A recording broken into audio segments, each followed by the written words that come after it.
Assalamualaikum warahmatullahi wabarakatuh. Halo, selamat datang di Studio Mandua Jember di podcast Origami, obrolan ringan, gaul, dan islami. Kali ini bersama saya, Cahya Rodatul Munawaroh, akan sangat spesial karena kita kedatangan tamu yang sangat inspiratif dengan menyajikan obrolan menarik dan juga bermanfaat bagi para penonton di rumah. Baik, langsung saja kita sapa Bapak Pimpinan Redaksi Media Guru Indonesia, Bapak Eko Prasetyo, SSMIKOM. Selamat sore, Bapak. Selamat sore Mbak Cahya, selamat sore semuanya. Baik, Bapak ini merupakan pimpinan Redaksi Media Guru Indonesia. Pasti sudah lama bergelut di bidang literasi ya, Bapak. Ya. Lalu, kenapa menurut Bapak literasi ini harus dibudayakan bagi kita? Jadi begini ya. Salah satu persoalan dalam dunia pendidikan kita itu adalah rendahnya budaya membaca menulis. Padahal kalau kita bicara kualitas pendidikan itu tidak bisa dilepaskan dari literasi. Maka literasi ini secara budaya itu memang harus dikembangkan secara menyeluruh di elemen masyarakat kita dan dimulai dari sekolah. Iya, betul. Nah, setiap tes PISA, tes yang terkait dengan kemampuan literasi dan sains itu, negara kita itu hasilnya selalu kalah. Ya, bahkan urutan beberapa urutan terbawah atau dari paling bawah itu Anda bisa bayangkan. Maka literasi ini memang harus dimulai sejak dini. Dimulai dari misalnya Mbak Cahya dari usia sekolah, agar nanti bisa menularkan ke lingkungan keluarga, lingkungan sekolah, dan seterusnya sampai ke masyarakat secara luas. Dan yang terakhir, manfaat literasi yang mungkin tidak banyak disadari oleh masyarakat kita. Era digital ini membawa konsekuensi apa yang viral di media sosial itu akan menjadi sorotan oleh para pemangku kebijakan. Kita bisa melihat kasusnya Bima, mahasiswa asal Lampung yang berkuliah di Australia. Ketika dia speak up soal jalanan di Lampung yang begitu rusak berat, yang terjadi adalah orang nomor 1 di Republik ini meninjau langsung lokasinya. Ada satu lagi, nah itu kan literasi juga. Ada satu lagi. Sebelum tahun 2005 tidak banyak orang tahu Belitung itu di mana. Ya, tapi begitu Laskar Pelangi ditulis oleh Andrea Hirata dan menjadi mega bestseller di Indonesia, lalu diterbitkan ke dalam 5 bahasa asing, Anda bisa melihat dampak yang begitu luar biasa.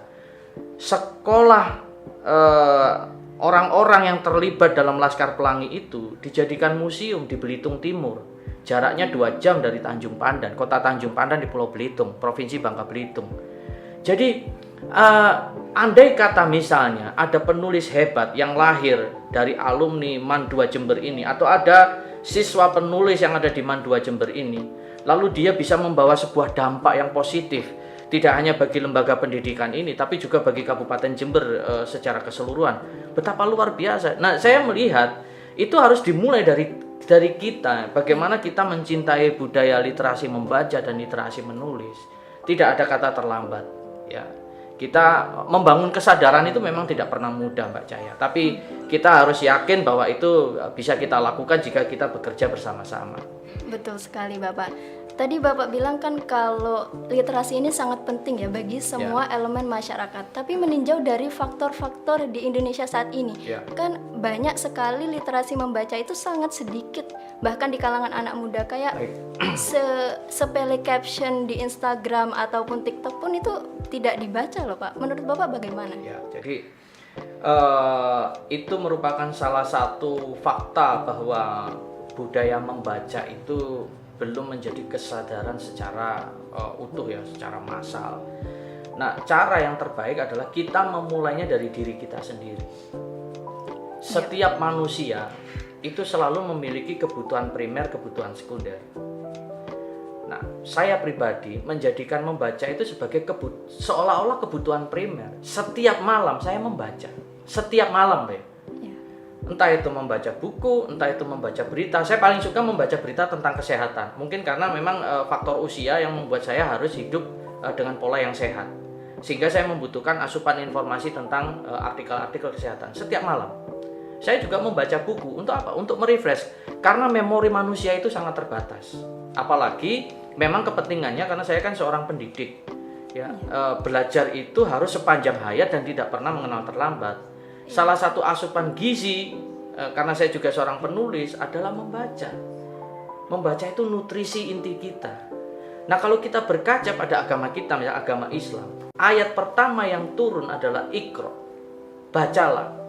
Itu sebenarnya satu pesan literasi yang hendak disampaikan. Betapa literasi itu sudah sangat penting. Setelah Iqra, kita mengenal namanya kolam, menulis. Setelah membaca, menulis. Nah, membangun kesadaran ini memang harus dimulai dari diri sendiri. Oh, memang penting ya saya membaca.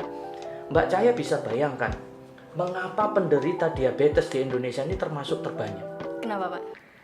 Karena minimnya literasi membaca mereka. Oh, berarti berpengaruh juga ya terhadap kesehatan.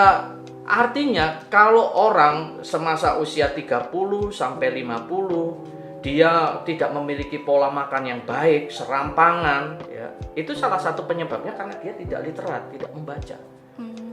Minim informasi. Misalnya ya, nasi yang dimasak dengan rice cooker dengan nasi yang dimasak di dandang itu akan memberi dampak dan cita rasa berbeda. Dari sisi kesehatan saja kan bisa diteliti. Andai kata lebih banyak orang yang tahu soal ini, maka pola hidup mereka akan terjaga dan sehat. Jadi bagi saya setiap individu itu punya tugas dan tanggung jawab terkait literasi. Ya, bagaimana misalnya kamu harus menjadi anak yang berbakti kepada orang tua. Ya, kenapa begini? Karena ada dampaknya begini. Loh, kenapa? Kamu tahu dari mana? Dari hasil membaca. Nah, ada satu lagi ya, menurut saya yang tidak kalah penting. Ini berkaitan dengan ibadah misalnya. Kalau Mbak Cahya kelak diberi kesempatan untuk melaksanakan ibadah umroh atau haji suatu ketika, ada satu rukun yang tidak boleh kita langgar. Rukun apa? Misalnya, ada perempuan ditegur oleh teman saya, dia berwudu tapi melepas jilbabnya ketika dia sedang berihram, belum bertahalul. Iya. Padahal itu tidak boleh. Alasannya ketika ditegur, loh, ini kan saya sesama perempuan. Berarti dia belum tahu ilmunya. Kenapa belum tahu ilmunya? Karena dia tidak membaca. Jadi fatal ya, Pak ya? Nah, kesalahan fatal itu karena kita tidak literat. Orang yang tidak literat akan membawa dampak buruk bukan hanya kepada orang lain, tapi juga pada dirinya sendiri. Anda tahu kenapa banyak orang yang termakan hoax? Karena kurang membaca. Ya. Contoh, saya kasih contoh saja sederhana ya. Beberapa tahun lalu itu ada pesan berantai dari grup-grup WA ke grup WA lain. Jangan makan kangkung karena dalam kangkung ada lintahnya. Beberapa tahun lalu. Banyak orang termakan itu sehingga dia memforward, padahal itu hoax sama sekali. Iya, betul. Kangkung itu menyehatkan. Ingat, makan kangkung itu bisa menurunkan asam urat. Anda bisa bayangkan, makan yang banyak, karena nanti akan turun sampai ke mata kaki, kakinya bengkak. Nah, gitu. Itu pentingnya literasi. Apalagi kalau berita-berita seperti itu kan sudah banyak tersebar di WhatsApp, apalagi grup-grup orang tua ya, Pak. Kita harus literat. Iya, kalau misalnya orang tuanya keliru, bisa diluruskan oleh anaknya karena anaknya literat. Terus menurut pandangan Bapak gimana? Kalau masyarakat Indonesia ini kan banyak ya yang beranggapan literasi itu gak penting. Terus caranya kita untuk menyadarkan mereka, upaya-upaya yang dari sekitar lah, dari keluarga atau dari siswa. Contoh, menjadi contoh itu tidak mudah. Agar menjadi contoh yang baik, kita harus melakukannya terlebih dahulu. Kita baru bisa menasihati orang kalau kita sudah mengalami dan melakukan. Yang pertama. Yang kedua, tuliskan. Kadang-kadang ada orang yang tidak mau dinasehati. Betul. Ya. Iya. Tetapi dia bisa sadar ketika dia membaca. Saya membayangkan. Anda membuat buku. Ya. Anda letakkan buku itu. Anda menulis suara hati seorang anak. Ya. agar dibaca orang tua, agar dia tidak semena-mena. Misalnya memaksa anaknya belajar ini itu, menyuruh anaknya agar pinter ke semua mata pelajaran, memaksa anaknya les sehingga waktu bermainnya tidak ada. Anda tuliskan saja dalam bentuk buku, Anda taruh di meja. Andai kata itu dibaca oleh kedua orang tua Anda, itu akan membangun kesadaran mereka. Daripada dibandingkan Anda menasihati orang tua, kan tidak elok. Iya, betul. Tapi ketika Anda tulis, inilah suara hati saya sebagai anak, jeritan hati saya. Jangan paksa saya menjadi manusia yang sempurna. Andai kata itu dibaca, dampaknya akan sangat dahsyat. Iya, Dan betul itu akan sekali. menular ke orang tua lain. Jangan pernah mengatakan literasi itu tidak penting. Ya. Mungkin saat ini seseorang menilai sesuatu yang berkaitan dengan literasi itu remeh-temeh, tidak Iya, penting. betul. Tapi kelak ia akan menyadarinya. Buya Hamka. Mbak Cahya tahu Buya Hamka? Iya, tahu. Haji Abdul Malik Karim Amrullah. Dia seorang ulama besar dari Sumatera Barat, tapi beliau juga seorang penulis. Betul. Novelnya yang terkenal berjudul Tenggelamnya Kapal Van der Wijk. Ya. Saya ingin menyampaikan satu kisah yang mengharukan soal Buya Hamka. Buya Hamka itu pernah menjadi sosok yang berseberangan dengan Bung Karno pada masa Orde Lama. Dikucilkan. Tapi ketika Bung Karno itu menjelang akhir hayatnya, dia mengatakan sebuah wasiat kepada keluarganya. Andai kata nanti aku meninggal, aku hanya ingin disolatkan oleh Buya Hamka. Kenapa, Pak? Kok bisa? Karena Bung Karno menyadari pemikiran-pemikiran Buya Hamka yang kemudian dituliskan itu menggugah hatinya. Betul. Bung Karno pernah dijauhi karena dia punya prinsip nasakom, nasionalis, agama, dan komunis. Iya. Buya Hamka tidak menerima komunisme. Betul. Tapi di akhir hayat Bung Karno menyadari ternyata pemikiran Buya Hamka itu betul. Jadi literasi itu memang sangat penting. Dan orang yang literat itu bisa berlari jauh lebih cepat dibandingkan orang yang tidak literat. Iya, benar sekali. Selangkah lebih maju ya, Pak. Betul. Siap. Anda bisa melihat saya. Oke. Melihat saja maksudnya. Ya. Tidak ada maksud apa-apa. Baik. Itu sebagai motivasi untuk kita semua yang menonton juga.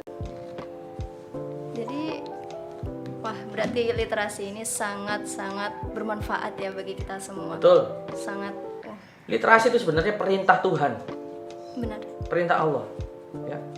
Anda kalau melakukan ibadah sholat 5 waktu itu kan ibadah wajib. Iya, Kalau sampai keliru batal nggak gitu? batal. Iya, Maka kita harus tahu apa? Ilmunya, bukan? iya benar. Tahu ilmunya dari mana? Membaca. Nah, membaca sekaligus kita belajar. Belajar dari siapapun itu literasi. Orang bisa tahu, guru-guru kita tahu, ya, orang tua kita tahu karena mereka membaca. Ada ilmu. Jadi sesuatu kalau dilakukan berdasarkan ilmu, ditambah lagi kita punya adab yang baik, itu akan menjadi sesuatu yang sangat positif, Mbak Cahya. Langsung menjadi pribadi yang baik dan wow sekali. Benar. Terus pengalamannya Bapak di dunia literasi ini, kenapa kok dulunya waktu pertama kali, mungkin waktu saat sekolah, kok bisa tertarik untuk menggeluti dunia ini, itu apa, Pak? Ya. Saya sejak kecil sangat mencintai membaca buku. Bukan karena dipaksa kedua orang tua saya. Cara bapak saya mengajari saya cinta membaca itu sederhana. Bagaimana, Pak? Di rumah saya itu ada satu lemari isinya penuh dengan buku-buku. Koleksi rumah ya? Koleksi rumah. Ya. Ayah saya tidak memaksa saya untuk membaca. Baca itu tidak. Tapi beliau menyediakan banyak buku sehingga saya penasaran, kenapa kok selalu buku? Kenapa kok tidak yang lain? Ya, naluri anak kecil. Dari situ kemudian saya membaca buku itu dan kelamaan tertarik. Awalnya saya memang sangat mencintai sejarah. Ya, saya banyak membaca buku sejarah, baik yang berbahasa Indonesia maupun berbahasa asing. Ya. Kemudian kecintaan membaca itulah yang akhirnya membuat saya bercita-cita sebagai penulis. Dan itu terwujud manakala saya bisa bekerja di sebuah surat kabar nasional yang berpusat di Surabaya, yaitu Jawa Pos. Itu sebenarnya berkat dari hobi saya membaca dan keterampilan saya menulis. Saya menulis sudah sangat lama ya. Saya memulainya sejak berkuliah di IKIP Surabaya yang sekarang namanya Universitas Negeri Surabaya. Tahun berapa itu Bapak? Ya, saya sudah menulis sejak tahun 1999. Itu menulis di surat sudah kabar ya. Lama sekali. Ya. Kalau boleh tahu tulisan pertamanya Bapak itu tentang apa? Ya, saya menulis waktu itu di surat kabar Jawa Pos ada kolom opini khusus mahasiswa. Itu awal kali pertama saya menulis di media massa dan akhirnya kebiasaan tersebut berlanjut terus sampai kemudian saya sempat lulus, kemudian sempat mengajar sebagai guru honor ya. Saya tetap melanjutkan menulis hingga dari menulis itu saya bisa lolos tes sebagai pegawai di surat kabar Jawa Pos. Tulisan Bapak pertama kali itu kan di media koran ya Pak? Ya, ya. Waktu orang-orang tahu tulisan Bapak itu ada gak yang mengapresiasi, wah tulisan kamu itu sangat menyentuh atau sangat bagus? Motivasi saya sederhana sebenarnya dan itu menginspirasi saya ketika saya menjadi pendidik saya. Jadi ada satu dosen saya bukan bertanya, lebih tepatnya itu memberikan tantangan. Kalau ada mahasiswa di mata kuliah saya tulisannya bisa dimuat di koran, dia tidak perlu ikut ujian nilainya A. Itu membuat saya termotivasi dan akhirnya bisa mewujudkan itu. Nah, itu memang begitu memotivasi sih bagi saya pribadi. Baik, sangat inspiratif sekali ya Bapak.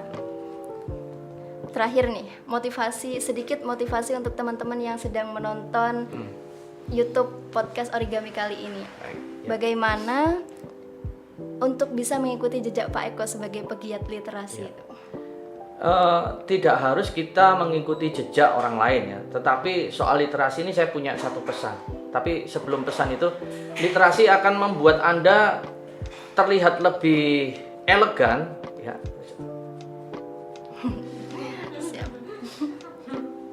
Yang terucap akan lenyap, yang tertulis akan abadi. Itu yang saya tulis dalam buku terakhir saya ya. Yang berjudul apa Pak? Judulnya sama, yang terucap akan lenyap, yang tertulis akan abadi. Ketika kita mewariskan hanya dalam bentuk lisan, itu masuk kuping kanan, keluar kuping kiri. Tapi ketika kita menuliskannya, ketika kita sudah tiada sekalipun dan karya kita bisa dibaca, itu bisa menjadi jariah kebaikan dan tercatat sebagai amal baik oleh malaikat. Insya Allah melahirkan pahala apabila itu menularkan kebaikan bagi orang lain. Betul sekali. Baik, terima kasih ya Bapak Eko atas motivasinya. Sama-sama. Dan semoga menjadi inspirasi bagi kita semua. Dan terima kasih juga Pak Eko sudah menyempatkan waktunya untuk di podcast bersama saya di Studio Mandua Jember ini. Semoga bisa bermanfaat bagi kita semua. Dan teman-teman podcast Origami jangan lupa nonton video podcast Origami yang lainnya. Baik, saya Cahya Rodatul Munawwarah dan Pak Eko undur diri. Wassalamualaikum warahmatullahi wabarakatuh. Waalaikumsalam warahmatullahi wabarakatuh.